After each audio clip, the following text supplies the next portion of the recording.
Hello once again, this is Manuel, and welcome to the second assembly programming tutorial. Before we start, just want to say sorry if the computer is a little bit slow. I have a very little time making tutorials for you guys, so I'll have to render, the first tutorial right now actually. But let's get started. Go ahead and change your language in Notepad++ to under A assembly. Don't save it as a file, because we're not going to be using Notepad++ for that.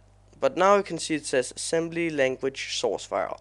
So let's go into Flat Assembler and here save as, and I'm just going to save this. I'm going to create a folder in my documents called assembly tutorials. Probably I'm gonna save it in there.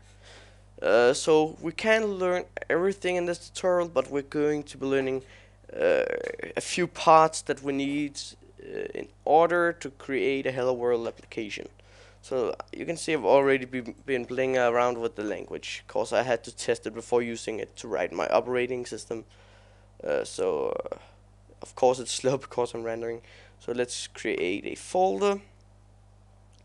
I'm going to call this assembly tutorials. Right, so in here we'll be creating the assembly file, or assembler, you can call whatever you want. I'm going to call this emil.asm. .asm is the extension for assembly files.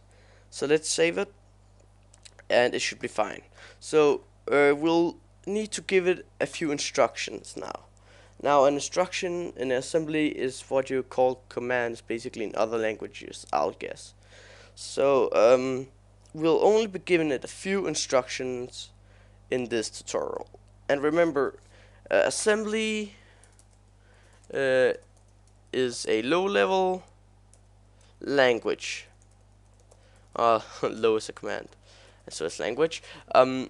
Which is, it is only a little bit higher than binary. So this is going to be a little bit hard, but you will understand it.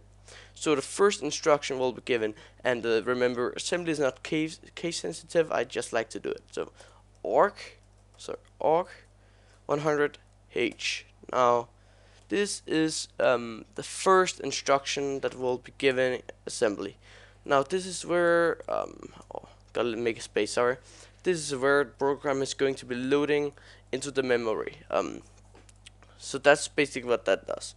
Now the next instruction we'll be using is use 16. Now this means we're going to be using 16-bit for our application. You can use 42, but 16 is fine. You can't use other than 42 and 16. So these are the two instructions that we've learned right now. Now, whenever I'm just going to see if I can find a assembly program I've written. I don't know. I have some assembly files here. I don't know what I did. You can see it says ms-dos application because it is a command file. So you see it's saying hello world. So you can see every time this pops up one or more concode pages inlet for system keyboard. Don't worry about that. But basically that's just warning you that's going to be popping up every time. So I guess that's actually it for this tutorial. In the next tutorial we're going to be finishing up our Hello World application. Thanks for watching guys, hope you enjoyed, and I'll see you in the next tutorial.